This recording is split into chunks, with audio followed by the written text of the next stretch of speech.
today, first, I have the privilege of introducing for the first time to this room the 71st Secretary of State, Mr. Tony Blinken. So with no further ado, turn it over to Tony.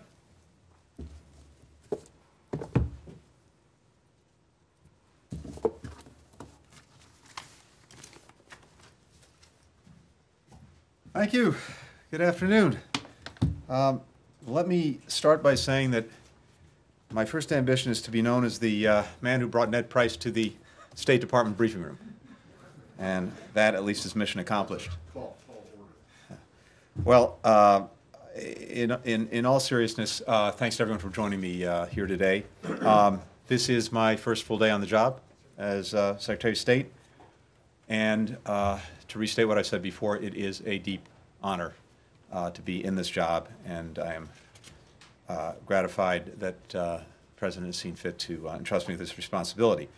And I'm incredibly excited about the work ahead, especially working with the men and women of the State Department to try to serve the American people and represent our country to the world. I wanted to spend a few minutes with all of you today to make it clear right from the start how important I see the work that each and every one of you does. Some of you may know that I started my career as a journalist. Obviously, I didn't succeed, but it was something that I took tremendous pride and pleasure in, and something I have deep respect for as a result of my own experience. Being on both sides of the enterprise. You keep the American people and the world informed about what we do here. That's key to our mission as well. And you hold us accountable, ask tough questions, and that really does make us better.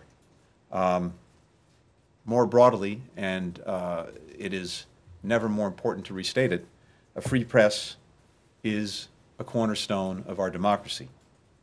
And this is a critical moment for protecting and defending democracy, including right here at home. So here's what you can count on coming from me and coming from us.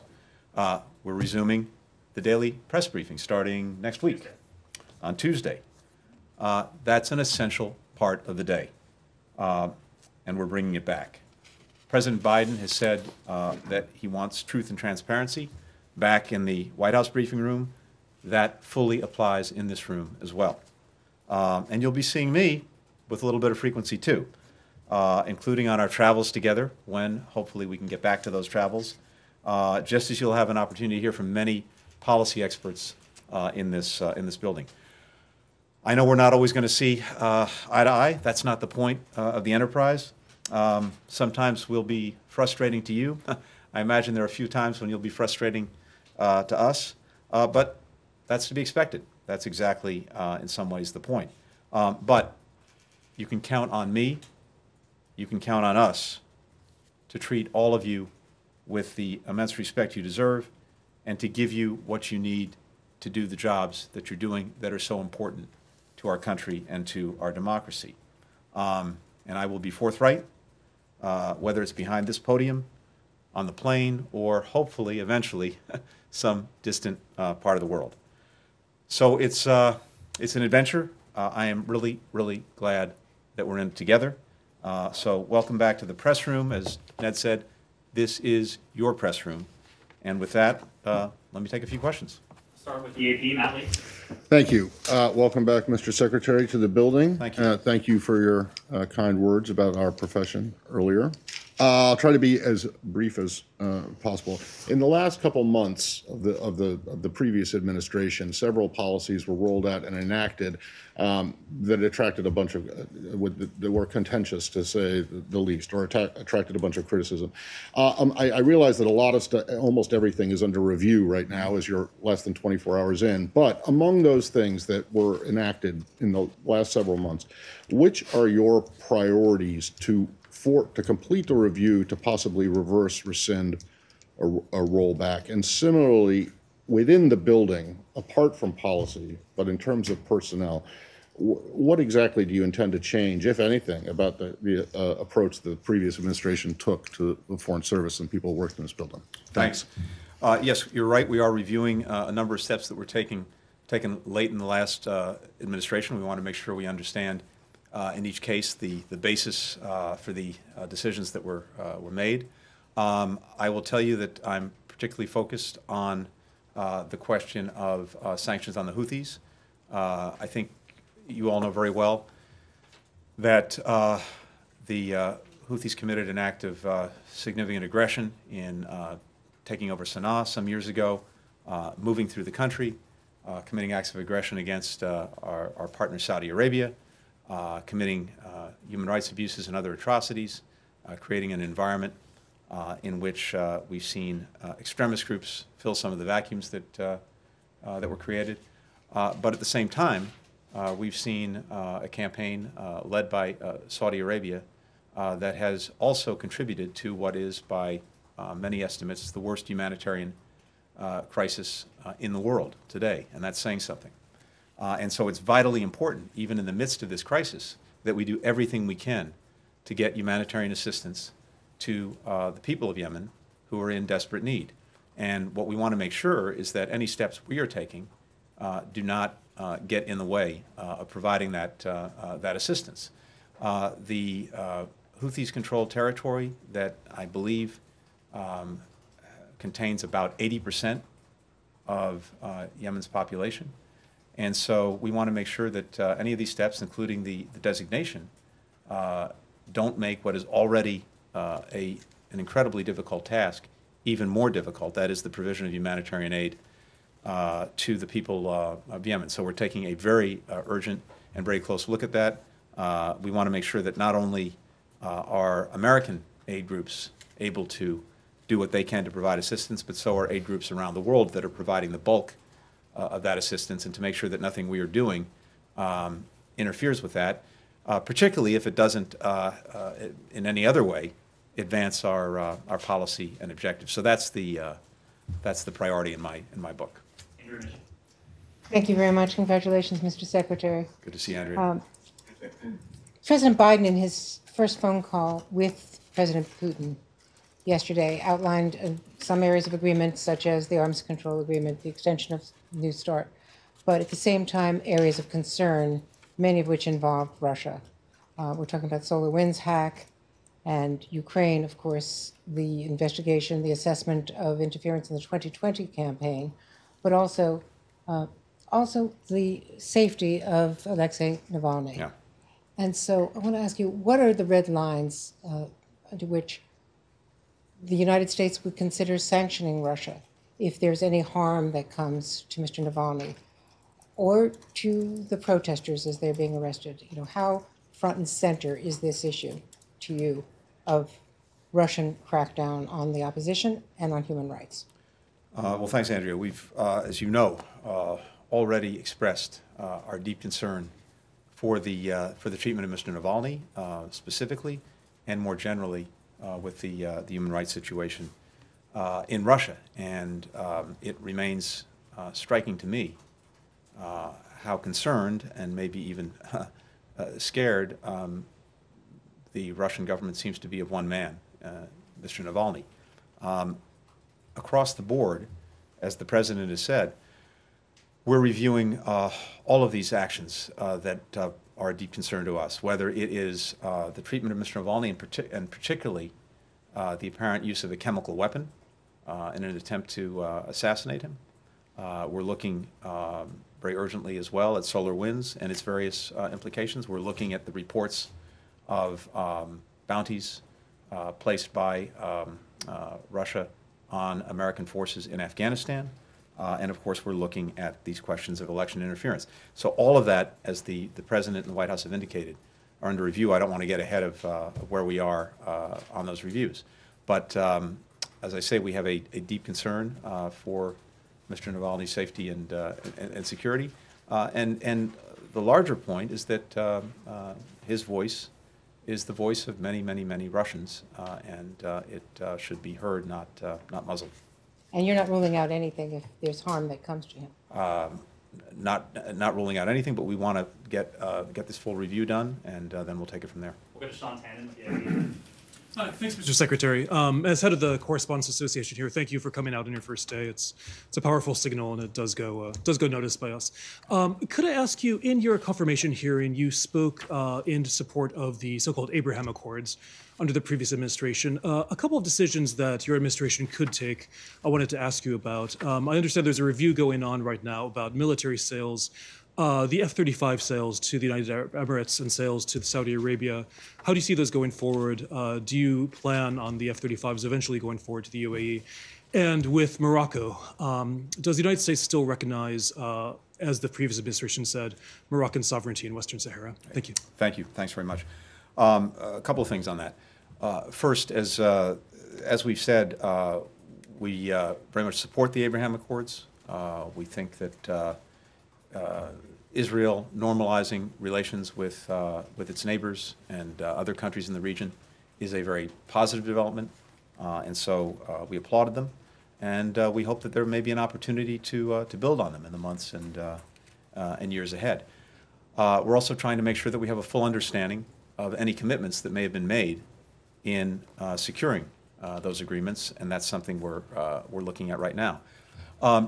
Generally speaking, when it comes to arms sales, it is typical at the start of an administration to review any pending sales, to make sure that what is being considered is something that advances our strategic objectives and advances our foreign policy. So that's what we're doing at this moment.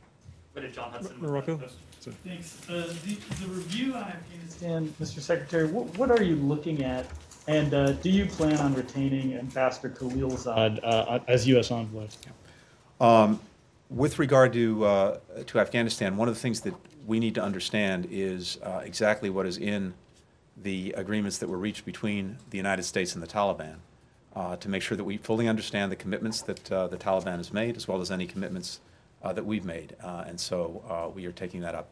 And with regard to Ambassador Khalilzad, yes, we have asked him to continue the vital work that he's performing. Nike Chang with VOA. Thank you so much. Good afternoon, Mr. Secretary. How are you? Well, thank you. If I may, on China, how do you cooperate with China in climate change when you say you agree that it's engaged in genocide? And separately, Kurt Campbell has mentioned some confidence-building measures, such as loosening up journalistic visa restrictions and reversing the consular closure. Is that happening? Thank you. Thank you very much.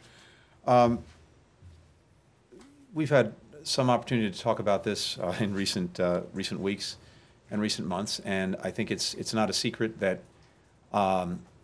the relationship between the United States and China is arguably the most important relationship that we have in the world going forward. It's going to shape a lot of the future that we all live, and increasingly that relationship has some adversarial aspects to it. It has competitive ones, and it also still has cooperative ones. And the cooperative ones are in areas where it's in our mutual interest to try to work together, including manifestly on climate, where it's in the interest of China and the interest of the United States and the interest of countries around the world to make concrete progress in combating global warming. And so I think and hope that we'll be able to pursue that. But that fits within the larger context of our foreign policy and of many issues of concern that we have with China, issues that we need to work through. And so I think you'll see us doing just that, even as we pursue the climate agenda that is so important to our country and to the future of our planet. Time for a final question to you, Humaira, Reuters. Hello, Mr. Secretary. Humaira Pamuk from Reuters. I want to ask you about Iran. They said they would like United States to lift all the sanctions first, while you said they need to come back in full compliance. So how do you plan to reconcile that? And when should we expect to open the negotiations, and who would lead them for United States? And if I may, on China, you talked about reviews, and with respect to Uyghurs in Xinjiang, in your confirmation hearing, you endorsed the genocide determination. But today, Linda Thomas Greenfield said the department is reviewing that determination. Is that only about the process, or are there different views on this determination? And should we expect some more punitive action throughout this? Thank you. So I haven't actually seen what Ambassador Thomas Greenfield said, so I can't comment on it. But my judgment remains that genocide was committed against the Uyghurs, and that hasn't changed. With regard to Iran, President Biden has been very clear in saying that if Iran comes back into full compliance with its obligations under the JCPOA, the United States would do the same thing, and then we would use that as a platform to build with our allies and partners what we call a longer and stronger agreement, and to deal with a number of other issues that are deeply problematic in the relationship with Iran. But we are a long ways from that point. Iran is out of compliance on a number of fronts, and it would take some time, should it make the decision to do so, for it to come back into compliance, and time for us then to assess whether it was meeting its obligations. So we're not there yet, to say the least. And then with regard to how we would engage this issue if Iran decides to come back into compliance, I can tell you that we will build a strong team of experts, and we will bring to bear different perspectives on the issue. This is something, I would say this across the board, by the way. One of the things that I feel very strongly about is that in any of the issues we're engaged on, in any of the issues that we're tackling and that our foreign policy has to confront, that we are constantly questioning our own assumptions and premises, that we do not engage in groupthink, that there is as much self-criticism and self-reflection as we get from, appropriately, the outside, whether it's from you or whether it's from people who disagree with the policies we're pursuing. So I think you can expect to see that as we move forward, both with regard potentially to Iran and, for that matter, to just about any other issue we tackle. Thank you. Conclude with Laura Jakes, New York Times.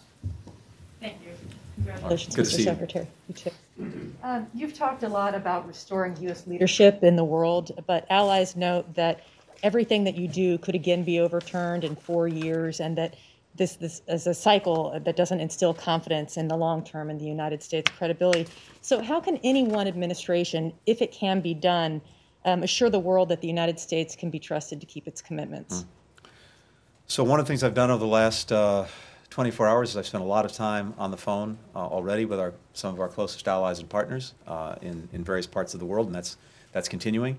And what I've picked up from those conversations already is a very, very strong desire for the United States to be back in the room, back at the table, working with them on the many, many common challenges we face. And that was almost palpable in the conversations I've had to date. And I expect to hear more of that in the days ahead. One of the things, though, to your point, is that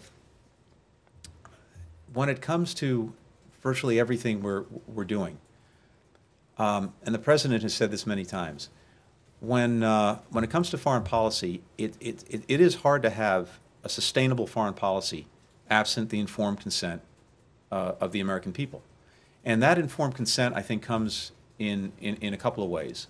One is, in a sense, it comes from you, because many Americans are reading about, hearing about, listening to what we're doing, thanks to you.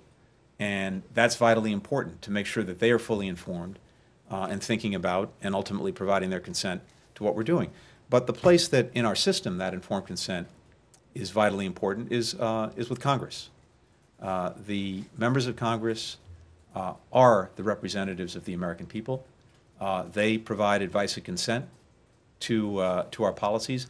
And I think one of the things you're going to see from our administration is working as closely as we possibly can with Congress on these issues from the takeoff, not just on the landing.